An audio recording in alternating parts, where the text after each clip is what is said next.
گزشتہ تقاریر میں آپ کے سامنے تفصیلاً اپنی کم علمی کے اعتراف اور دہلیز سیدہ سے مانگی خیرات پہ اعتماد کے ساتھ میں نے مکمل کوشش کی کہ آپ کے سامنے اموی کرداروں کو، عباسی کرداروں کو اور امامت کو اجاگر کیا جائے۔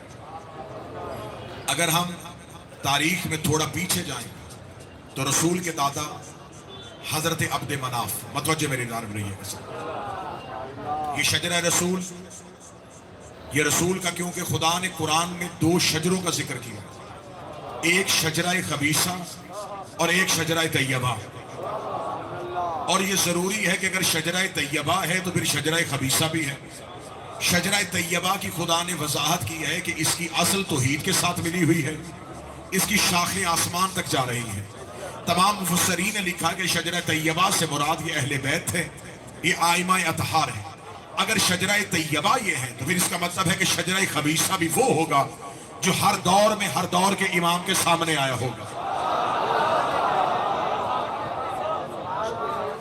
لہٰذا جو رسول کا مقدس ترین شجرہ ہے، حضرت آدم کے بعد شیس، شیس کے بعد انوش، انوش کے بعد کنان، کنان کے بعد مہلائیل، مہلائیل کے بعد بازر، بازر کے بعد ادریس، ادریس کے بعد اخنوخ، اخنوخ کے بعد مسلوشم، مسلوش کے بعد مالک، مالک کے بعد نوح، نوح کے بعد ارفقشد، ارفقشد کے بعد شالک، شالک کے بعد عابر، عابر کے بعد فالک، فالک کے بعد ارغو، ارغو کے بعد ابراہیم، ابراہیم کے بعد اسماعیل، اسماعیل کے بعد کدار، کدار کے بعد بین، بین کے بعد حامل، حامل کے بعد یس، یس کے بعد یمسئی، یمسئی کے بعد عاد، عاد کے بعد عدنان، عدنان کے بعد معاد، معاد کے بعد مدرکہ، مدرکہ کے بعد خزیمہ، خزیمہ کے بعد کنانا، کنانا کے بعد نظر، نظر کے بعد مالک، مالک کے بعد غاب، غاب کے بعد فہر، فہر کے بعد لوی، لوی کے بعد کعب، کعب کے بعد کلاب، کلاب کے بعد زید، زید کے بعد کسا، اور کسا کے بعد عبد مناف۔ یہ میں نے شجرہ پڑھا جو رسول کا مقدس ترین شجرہ ہے، جس کی شاخیں آسمان پہ ہیں اور جس کی جڑیں جو ہیں وہ توحید کے ساتھ ملی ہوئی ہیں۔ جب رسول کا شجرہ، بالکل تاریخی اعتبار سے مجلس ہے کیونکہ شب عاشور ہے، آج آپ بالکل بے شک داد تحسین نہ دیں، لیکن موضوع کو میں مسلسل کرنا چاہوں گا۔ جب حضرت عبد مناف پہ آ کے یہ شجرہ پہنچتا ہے تو اب تاریخ کہتی ہے کہ حضرت عبد مناف کے ہاں دو بچوں کی ولادت ہوئی۔ دو جو میری طرف رکھیے گا، حضرت عبد مناف کے ہاں، شاید چھوڑ دیں، دو بیٹوں کی ولادت ہوئی۔ دونوں بچے جب پیدا ہوئے تو یہ جڑواں، ایک تاریخی روایت ہے کہ دونوں کی آپس میں پشت جڑی ہوئی تھی، اور ایک روایت ہے کہ ایک بچے کا پاؤں دوسرے کی پیشانی سے جڑا ہوا۔ ان دونوں بچوں کو تلوار کے ذریعے علیحدہ کیا گیا۔ جب تلوار کے ذریعے علیحدہ کیا تو اس دور کے بزرگوں نے کہا کہ ان دونوں بچوں کے درمیان تلوار ہمیشہ رہے گی اور ان دونوں خاندانوں کے درمیان ہمیشہ عداوت چلے گی۔ عبد مناف کے ایک بیٹے کا نام عبد الشمس تھا، دوسرے بیٹے کا نام عمر تھا، جن کو علیحدہ کیا گیا۔ یہ دونوں، یہ رسول کا خاندان پڑھ رہا ہوں، اور ایک بہت بڑی تاریخی دہشت گردی اس کا جواب دینے لگا، جو کہا جاتا ہے کہ اموی رسول کے رشتہ دار تھے۔ آج اس کا جواب میں کربلا سے، اس منبر سے دینے لگا ہوں کہ حقیقت میں اموی کون تھے جنہیں شجرہ طیبہ سے ملانے کی کوشش کی جا رہی ہے۔ اب جب عبد مناف کے ان دو بیٹوں عبد الشمس اور عمر کو تلوار سے جدا کیا گیا تو شام کے علاقہ میں یہ رہتے تھے، آبائی وطن مکہ تھا، لیکن تجارت کی غرض سے حضرت عبد مناف شام آ گئے تھے، کیونکہ مکہ میں چھوٹے لوگ رہتے تھے، مکہ کے لوگ زیادہ امیر نہیں تھے، لہٰذا یہ تجارت کرنے کے لیے قریبی مضافاتی علاقوں میں جاتے تھے۔ لیکن جو عمرہ ہوتے تھے، جو امیر ہوتے تھے، صاحب حیثیت ہوتے تھے، یہ تجارت کرنے کے لیے روم جاتے تھے یا پھر شام جاتے تھے۔ روم بھی قدیم اور شام بھی قدیم تہذیب تھی۔ حضرت عبد مناف شام آ چکے تھے۔ عبد مناف کے ہاں جب دو بیٹوں کی ولادت ہوئی اور تلوار سے علیحدہ کیا، عبد الشمس شام رہ گئے اور عمر جو ان کا بیٹا تھا یہ اپنے آبائی وطن مکہ آ گیا۔ یہ تجارت شام کرتے تھے، کاروبار شام کرتے تھے، رہائش شام میں رکھتے تھے، زیادہ وقت مکہ میں گزارتے تھے۔ حضرت عمر جب مکہ میں پہنچے تو اس وقت مکہ میں قحط پڑ چکا تھا، لوگ پانی کی بوند کو ترستے تھے، لوگوں کے گھر کھانے کو کچھ نہیں تھا۔ عمر نے اس بات کو بہتر سمجھا کہ بجائے میں شام میں جا کے عیش و عشرت کی زندگی گزاروں، جس علاقے سے میرے آباء و اجداد ہیں، اگر وہاں بھوک ہے، وہاں پیاس ہے، تو مجھے یہاں رہنا چاہیے۔ انہوں نے اپنے خزانہ کا منہ کھول دیا اور انہوں نے اپنے گھر میں دسترخوان لگا دیا اور مکہ والوں سے کہا کہ آج کے بعد تم نے اپنے گھروں سے کھانا نہیں کھانا، پورا مکہ میرے دسترخوان سے آ کے کھانا کھائے۔ یہ کتنی دیر مسلسل رہا؟ 4 مہینے مسلسل اہلیان مکہ عامر کے گھر سے کھانا کھاتے رہے۔ جب پہلے دن دعوت کا اہتمام ہوا تو وہ دعوت کا اہتمام کیا تھا؟ عامر نے اونٹ ذبح کروائے، اونٹوں کا گوشت بنایا، ان کے شوربے میں روٹی بھگوئی۔ یہ آج بھی ڈش جتنے عربستان کے ملک ہیں، عربوں کے، اسے سرید کے نام سے یاد کیا جاتا ہے، آج بھی یہ عربوں کی پسندیدہ ڈش ہے۔ عامر نے گوشت کے شوربے میں روٹی بھگو کے پیالے بھر بھر کے مکے والوں کے آگے رکھے۔ اس دور میں اس ڈش کا نام تھا ہوش، اور جو بانٹتا تھا اسے ہاشم کہتے تھے۔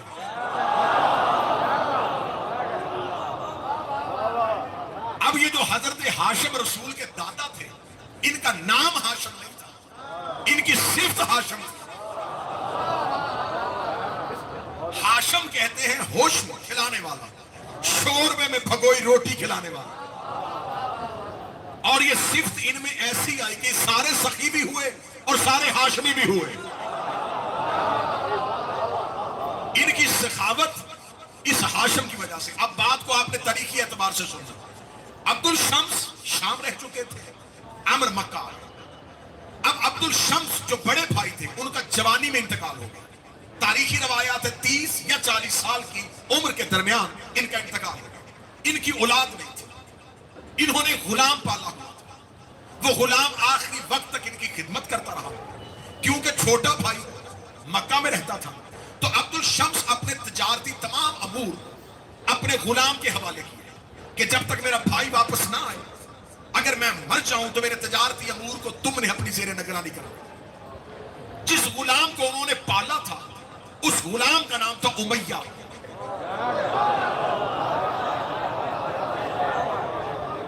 کیونکہ آج مجھے موضوع کو مکمل کرنا ہے، تو اس لیے میں بڑی جلدی سے تاریخ آپ کے سامنے پڑھوں۔ یہ بیٹا نہیں تھا، یہ غلام تھا۔ اور عربوں کے ہاں بھی ناصر شاہ صاحب یہ طریقہ کار تھا کہ عرب غلام کو بھی بعض اوقات اس کا بیٹے کے نام سے منسوب کر دیتے تھے۔ اب جب حضرت ہاشم، کیونکہ میں عمر نام نہیں لوں گا، ہاشم نام، اب جب ہاشم شام پہنچے تو پتا چلا کہ میرے بھائی کا انتقال ہو چکا ہے۔ ان کا سامان تجارت، ان کا کاروبار کس کے پاس ہے؟ ان کا غلام امیہ دیکھ رہا ہے۔ انہوں نے اس غلام سے کہا کہ میرے بھائی کا جتنا بھی کاروبار اور بزنس اور تجارت ہے وہ میرے حوالے کر۔ اس کا نہیں، کیونکہ انہوں نے مجھے بیٹا کہا تھا، لہٰذا وہ میرے نام لکھ کے، اس کا میں نگران ہوں۔ اب حضرت ہاشم اتنے بڑے تاجر تھے کہ انہیں اس سامان سے کوئی غرض اور غایت نہیں تھی، لیکن امیہ سے ہاشم کی دشمنی چل پڑی۔ اب جناب ہاشم شام رہے۔ جناب ہاشم کا ایک چھوٹا بھائی تھا مطلب۔ ہاشم کے ہاں بیٹے کی ولادت ہوئی تو ہاشم نے اپنے بھائی مطلب سے کہا کہ کیونکہ امیہ میرا دشمن بن گیا ہے، میں نہیں چاہتا کہ میرے مرنے کے بعد یہ میرے بیٹے کو اذیت ہے، تو لہٰذا تو میرے بیٹے کو لے کے مکہ چلا جا، مکہ ہمارا خاندان آباد ہے، وہاں میرا بیٹا محفوظ رہے گا۔ ہاشم کا چھوٹا بھائی مطلب حضرت ہاشم کے بیٹے کو گود میں اٹھا کے اونٹ میں بیٹھ کے مکہ کی طرف چلا گیا۔ جب مکہ میں پہنچا تو مکہ والوں نے ہاشم کے بیٹے کو نہیں دیکھا تھا، ہاشم کے بھائی مطلب کو جانتے تھے۔ انہوں نے مطلب کی گود میں بچہ دیکھا تو اسے کہا عبد المطلب، یعنی مطلب کا غلام۔ اصل نام عبد المطلب نہیں تھا، اصل نام تھا شیبۃ الحمد۔ جو کہتے ہیں نبی کا خاندان مسلمان نہیں تھا، یہ کیسا کافر خاندان تھا؟ کوئی عبداللہ ہے، کوئی شیبۃ الحمد ہے۔ بڑی جلدی جلدی صدیوں کا سفر لمحوں میں کروانے لگا۔ اب عبد المطلب جو ہے حضرت ہاشم کے بیٹے، یہ مکہ آ کے آباد ہوئے۔ آباد بھی نہیں ہوئے، انہوں نے خانہ کعبہ کا نظام اپنے ہاتھ میں لے لیا۔ یہ حاجیوں کو کھانا کھلاتے تھے۔ یہ وہی عبد المطلب ہے، میں ایک تاریخی حوالے سے یاد کروا دوں۔ جب ابرہہ